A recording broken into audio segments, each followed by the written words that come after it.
Okay, so in this example we're being asked to find the zeros using the quadratic formula. So again, the zeros are going to be where the quadratic is crossing the x-axis.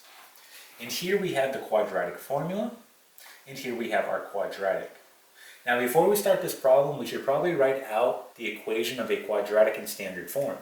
And that's going to be the following. We have ax squared plus bx plus c. This will help us as we progress through the problem, right?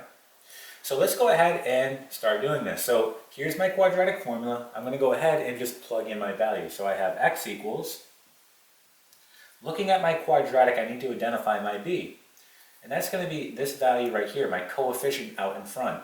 So using my template here of a quadratic in standard form, I know that it's going to be -1, right? So two negatives, when I plug this in, will make a positive. So it's really +1. So +1 plus or minus the square root of, we know that b is going to be -1, so we get -1 squared, right? -4 times a, which is going to be 6, again, just using your template. So we get 6. And then my c is going to be -2. Again, just using my template. So -2. All right? And this will all be over 2 times a, so in this case 2 times 6. I'm just going to go ahead and write it like this, so 2 times 6. All right. Let's go ahead and clean this up. So we get x equals 1 plus or minus, this gives me the following. -1 squared is just 1, right? Now we have -4 times a 6, that's going to give us -24.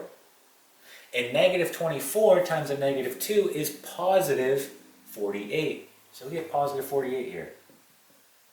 Okay? All over 2 times 6 is 12. And we can clean this part up here underneath the square root. We know that 1 plus 48 is going to be 49. So let's go ahead and just put 49 here and continue with the problem.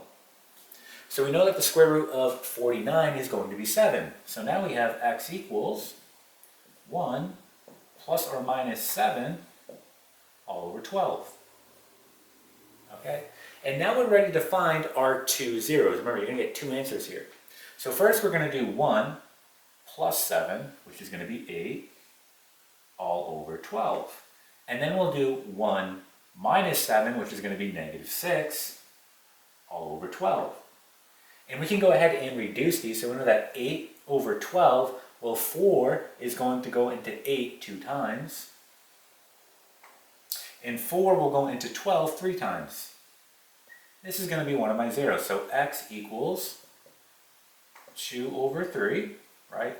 We can go ahead and reduce this. This is just going to give us -1/2, right? So x equals -1/2. And these are going to be my zeros. Okay? So we just found the zeros of the quadratic by using the quadratic formula, and that is it.